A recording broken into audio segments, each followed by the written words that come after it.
जय श्री कृष्ण, जय श्री राधे। जैसे कि मैंने अपने पहले ब्लॉग में बताया था कि बड़ों के चरण स्पर्श करना हमारी परंपरा है और उसके साथ ऊर्जा का विज्ञान भी है। उसी के साथ अगला ब्लॉग बनाते हुए बता रही हूँ कि जब कोई बुजुर्ग हमारे सिर पर हाथ रखकर आशीर्वाद देता है तो उस स्पर्श का हमारे ऊपर गहरा असर होता है।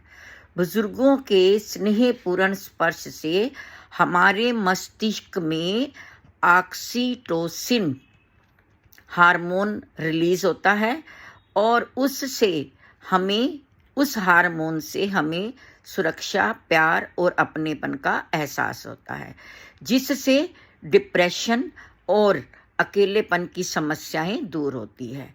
दूसरा, चरण स्पर्श करना परिवारों को जोड़े रखने का एक तरीका भी होता है।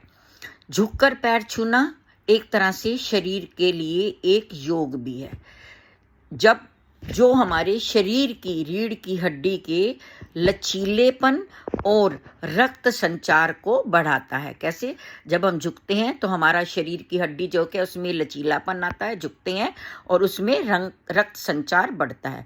आशीर्वाद के समय बोले गए जो सकारात्मक शब्द होते हैं वह व्यक्ति के अवचेतन मन पर गहरा प्रभाव डालते हैं।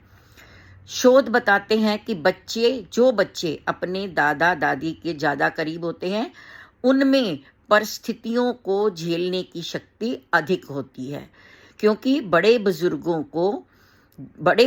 के चरण स्पर्श जो करना है, उनका आशीर्वाद जो लेना है, वह केवल एक औपचारिकता नहीं होती, बल्कि अपनों से जुड़े रहने और सकारात्मक ऊर्जा को ग्रहण करने का विज्ञान है। दूसरा, यह हमें विनम्र बनाता है और जीवन की चुनौतियों से लड़ने के लिए एक अदृश्य मानसिक शक्ति देता है। मैं आपको भी कहना चाहूँगी कि जब अगली बार आप किसी बुजुर्ग के पैर छुएं, लेकिन पैर अच्छी तरह से छुएं, सिर्फ ऊपर से नहीं, अच्छी तरह से छुएं, तो महसूस कीजिएगा कि आपके भीतर एक नई ऊर्जा का प्रवाह हुआ है या नहीं। और मुझे कमेंट करके बताइएगा कि जो बड़ों के चरण स्पर्श करना है परंपरा के साथ साथ हमारे क्या है, ऑक्सीटोसिन। मैंने आपको पहले ही बताया था कि ये एक ऊर्जा का विज्ञान है। इसमें सबसे पहले ईगो विसर्जन होता है, उसके बाद क्या होता है, हमारा ऊर्जा का विज्ञान होता है और हमारा क्या होता है, ऑक्सीटोसिन।